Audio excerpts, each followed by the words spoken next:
In this video, I'm going to do a walkthrough of the user interface on the PlayStation 4. So let's get to it.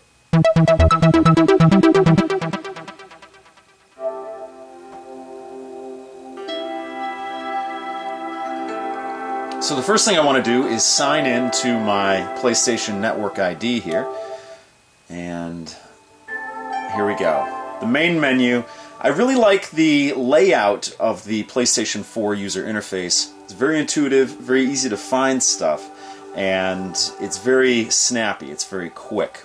So this is what you're greeted with, what's new. So basically, things that you could purchase from the PlayStation Store or whatever Sony is trying to push to you to let you know, hey, this is new. So as we go down here, we're in this menu system over here. It's sort of a line. And if you want to dive deeper into the selection that you have there, just going to press down on the arrow key, and it shows what I've played most recently. And then we have here a couple things in the store that that you could download and buy. Next up here, we have this line of apps, or this line of selections here. They change. So it's basically what you've used most recently is next to the what's new selection here. So this is what I've used most recently, live from PlayStation. Let's dive deeper into that by pressing the X button. And you can see here, this is what people are uploading to Twitch and Ustream from their PlayStation 4s. And it's most of the time gamer footage, but also you can record video from your PlayStation camera, which I don't have.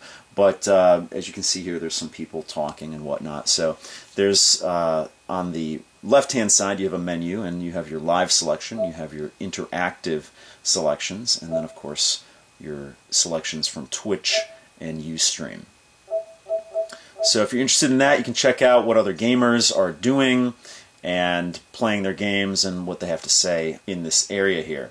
If you want to push content to it, I believe you can do it easily by pressing your share button on the PlayStation 4 controller. And again, if you want to actually have your face on there, then you would need to have that PlayStation camera. So let's go back here, and the next selection here is Music Unlimited. Now, if you look down here, the selection gives you a little bit more in-depth look at what it offers. You see you can dive into it, start, or I can press down, and you see Music Unlimited. You have an overview. Basically, it's Sony's music service where you can buy music, and I believe it's either buy or stream or one or the other. I've never tried it. Basically, if I want music, I go buy it from Amazon. So for me, this is not something that I would use, but it's nice to have because Sony is a company that has many different media properties, and music is one of them. They have a couple music labels. So not only that, but they do sell music from artists from different labels. So you have a whole host of selections here, and you can actually use, from what I understand, you can use some of these songs as soundtracks to some of your games. So it's a nice, again, a nice option to have here. And I think it's a streaming service, but I'm not 100% sure. I think you can buy music there too. The next selection here is Video Unlimited. Now this is where you can purchase or rent videos, movies. And a lot of services are like this out there right now. But it's nice to have something that's integrated with the PlayStation 4. So here you have, you can watch Elysium now. You have your new releases, popular. Let's just dive into Elysium here. And you can buy this in HD for $17.99 or in SD for $12.99, but you can also rent it in HD for $4.99 and in SD for $3.99. So very competitive rates as far as other competing services. But again, it's very convenient and it's nice to have on this device here. Let's back out of here. Let me just hit the start. Now if you noticed, I just kind of went down on the arrow key just to dive deeper into this. You have the overview, and then you have the recent activities. I don't have any recent activities because I haven't initiated this, but we dove into the overview. Let's see if we can actually dive into starting this app up. And it's a little bit different here. And as you can see here, I have nothing because I didn't rent any movies or buy any movies, but this is where your library would be. So you can, on the left side here, you can filter everything from recently watched or just movies that you have or TV shows. And then if you want, you can go to the PlayStation Store, but we'll go into that in a different area here. So now that I've popped out again, you'll notice that on this line menu, what's new is still first, but now the Video Unlimited, since I dove into it, excuse me, since I dove into the Video Unlimited there, it's now first in line here. So we've checked out these. Let's check out the internet browser. Now, generally, I'm the type of person that has found that, you know, using an internet browser on your TV is really cool. I've tried it on a lot of different devices, but in practice, personally, I prefer to use it on a device in my hand. So whether it's a laptop, a Chromebook, or a tablet, or a mobile device, I much prefer to get my internet browsing done that way. But it's a nice option to have on your television set, especially if you want to show something to somebody that you're in the room with. Because again, a PlayStation 4 is going to probably most likely be in a family room, and you know, you have a lot of people that can view things in there. So if you want to go to YouTube or something like that, you can view things there. So it is nice to have, and especially the PlayStation 4 has a lot of power behind it. So you're going to get a lot of snappy web browsing, and I'll show you that in a second here. But it's much faster than, you know, some of the streaming media players out there or Google TV devices, where you can also look things up on the internet, but it's very slow. I have a Blu-ray player that does it, and it's just, you know, it's nice, again, nice to have, but it's pretty much unusable. I'd much rather go to a device that I could pull stuff up on a lot easier. So what we want to do is, you have all your, on the bottom here, you have all your instructions on how to use this, and we're just going to press the triangle button so we can enter in a URL. Now you can go back and forth, you can enter in the URL here, or you can actually do a search here, and let's see, I don't know if it's Google who's the provider, but okay, it's a Google search. So that's nice. Google, to me, I prefer Google over Bing. So let's go over here to my channel, and I think it's going to launch my welcome video. So let's take a look at that and see how it plays.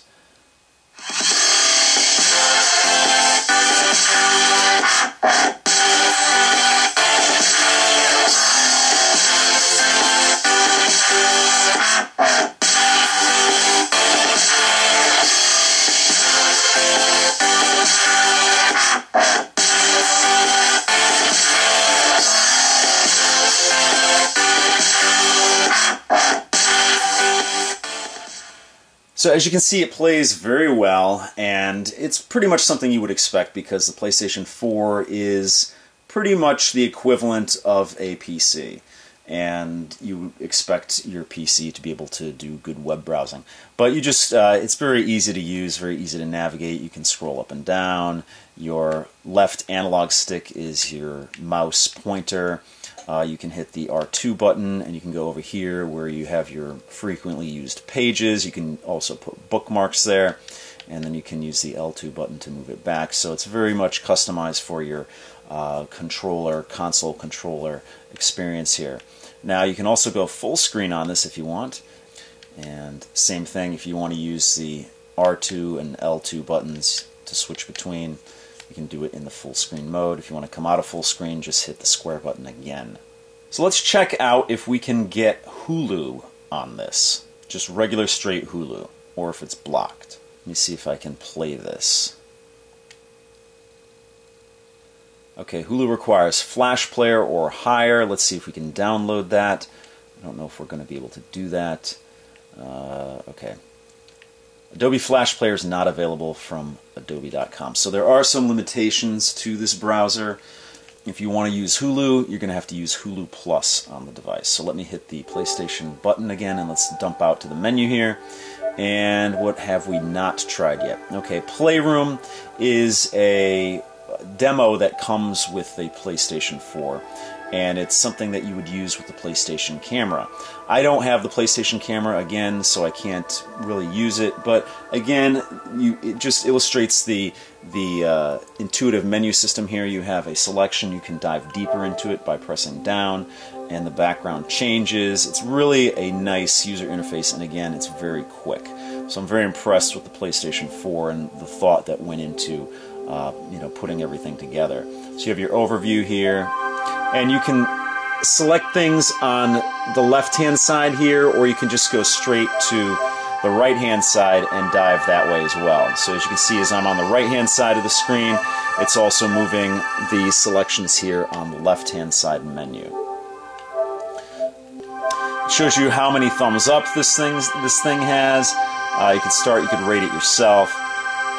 Let's dump out of this, and what's next here? Okay, TV and video. Now, the 3 apps that I have installed here are Amazon, Redbox, and Netflix.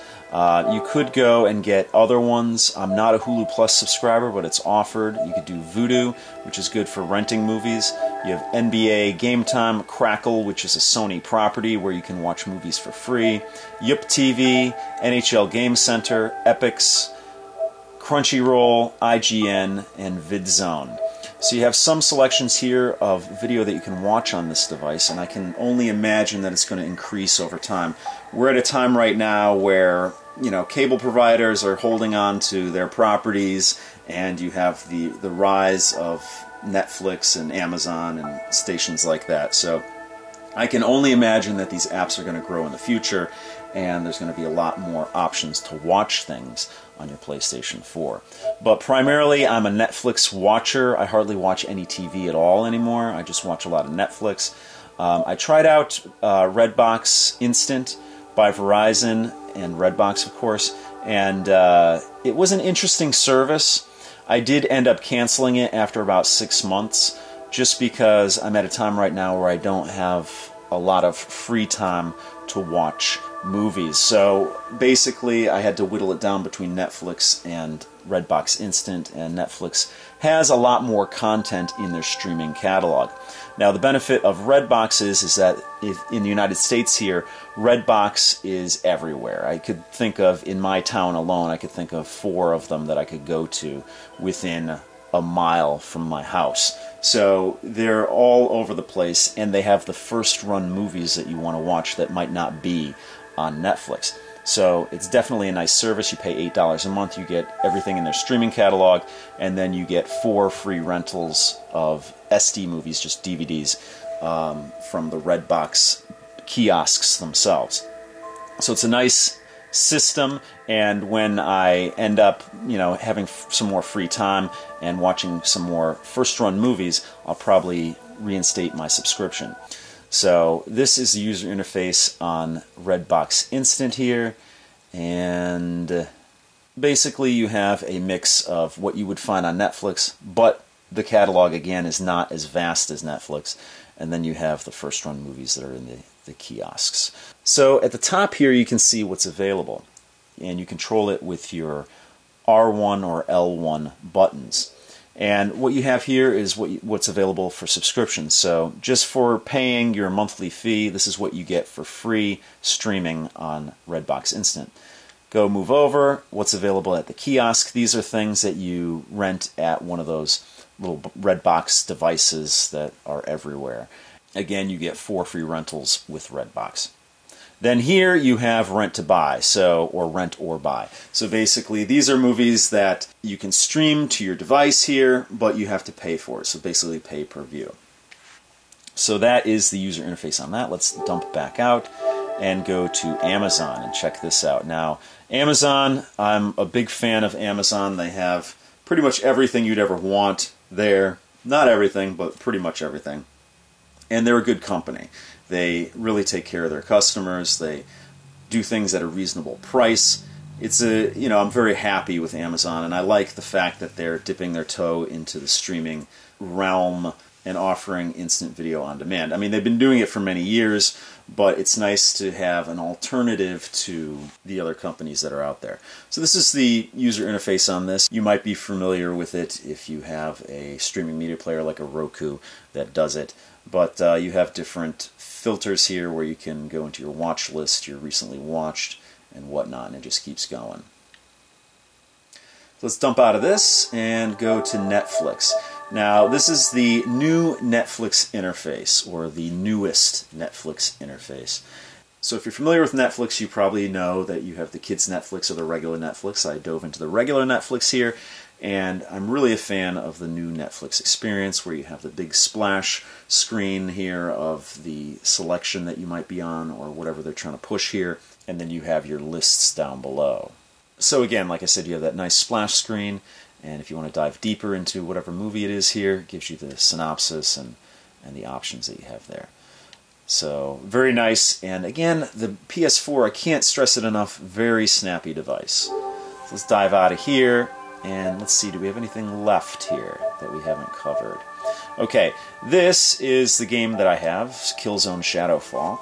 Now, the Killzone disc is not in the PlayStation 4, but of course the PlayStation 4 knows that I have played Killzone because I have a trophy, and of course it's a smart device, it's a modern console. But as you can see here, I could go and dive into it, but the disc isn't in there, so I'll show you right now. Press the X button, and it says no disc is inserted, so I have to actually put the disc in there. But I can dive deeper into selections from the game, the overview, the recent activities, and related items just by going down. And of course everything changes here. You have the splash screen in the back, you have the music that plays. It's very immersive, very cool. I'm very happy with the menu system on this device. Now the last selection here is your library, and I don't think I have anything. Okay, my library basically are the apps that I've downloaded from the PlayStation Store, and that's Redbox Instant, Amazon, and Netflix. So let's back out of that. Of course, if you wanted to, let me just show you, you could dive into it from there and manage it. So let's back out of all of this, and there's one more area I want to cover, and that's up top here. So this is where, again, this is where you start on this line here, but if you press up, you have a little bit more in-depth menu system here. You have your PlayStation Store, where you can purchase games, movies, TV shows, and music, and you can manage your PlayStation Plus, which I don't have. So we have games here. I believe this first thing here is an ad from Amazon, but you have your games here. You have a full representation of the box art, and you can scroll through it, and as you can see, you can purchase games here and just download it to your 500 gigabyte hard drive on the PlayStation 4. Now down here you have your PS3 to PS4. These are upgrades. These are games that are available on both systems, and if you want to purchase the upgrade from the PlayStation 3 version, you can do that for, I think, $9.99 a piece. I think they're all $9.99 to upgrade.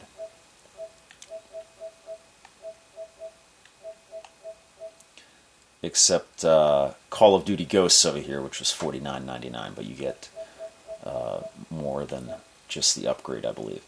Now, the Day One Digital here is basically games that are available to download the day they are in the stores as well. So you could buy the hard disk if you want, or you can just buy the downloaded copy. Of course, the advantage of buying a hard disk or a Blu-ray copy of it is that you can turn around and sell it or lend it to somebody. The digital-only options here, these are only games that you can download. You can't buy them in stores. And then only on PS4, these are PS4 exclusives. Free to play, you have some options here. Special promotion from Amazon to watch Skyfall. If you want to dive deeper, free to play games, go in here. Right now there's only 5, but when the catalog gets bigger, this is where you would want to dive into. So basically these are just the highlighted ones, and dive deeper you can press the selection all the way on the far right here. And that's in all of these selections. It was also on the digital only, and so on. So let's see, we have indies, the indie games that are available on the system. and I don't know if it's slow or if there are just no indies at the moment. I thought there were before the last time I went through this. Demos, you have your game demos here, so you can try these out for free. And then, of course, you have your actual games here, so you have them listed here. So again, a really nice user interface, very snappy and pleasing to the eye. So I really like what they've done here. Let's back out of here, and let's go to the next selection here, which are notifications. I don't have any notifications, but if you have anything that you have to download or anything like that, it'll fall in here. You have your friends list here. I don't have any friends, so boo-hoo, poor me. But this is where you would find them if you had them. Here are messages, so if you have voice messages or text messages from your online friends, you could find them here. You could start a party here with your online friends, start chatting with them here.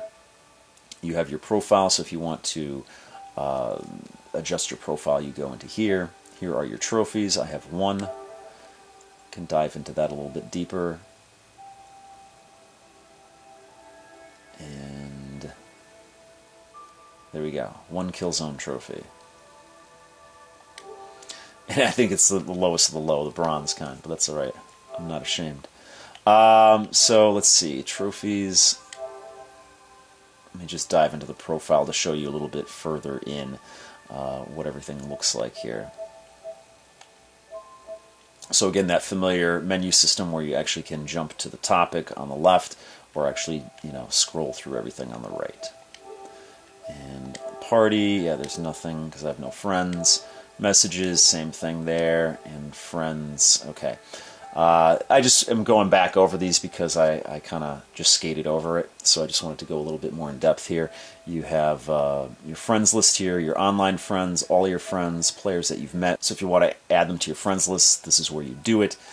You have your friend requests here, people that want to be your friend, name requests. I guess you could use your real name on here as well, and then people that you've blocked here. Notifications. So this is an outline of what you can expect here. You have your notifications here, of my trophy that I earned, invitations, game alerts, downloads, and uploads. Okay, so I think we're caught up now. Let's look at settings. So the settings, you have here your user's guide, your data handling, health and safety, your PlayStation Network, notifications, login settings, parental controls, application save, data management, system storage management, system software update, network, sound and screen, PlayStation app connection settings, PS Vita connection settings, video playback settings, devices, date and time, language, power save settings, system, and initialization. So if you want to change or tweak any of the settings on your machine, this is where you would go to do it. And then the power off selection here. We're going to end with that. But before we do, as you might have noticed on the bottom that pops up from time to time, it pops up a menu. So to tell you what you need to do to interact with the thing that you have selected on your screen. And sometimes it'll bring up your PlayStation ID and whatnot. And of course, you probably see in the upper right-hand corner, you also see the time listed there. And then in the background, you have this nice live wallpaper with the soothing music. So that's pretty much an overview of the PlayStation 4 user interface. And I've got to say, it's really a nice device. I'm really happy with it. And I think it's a great step forward for Sony and gaming consoles in general. So let's power this thing off. Since we powered it on, you have some options here. You can log out of the PlayStation 4. So if you just want to, log out of your user account, you can do that.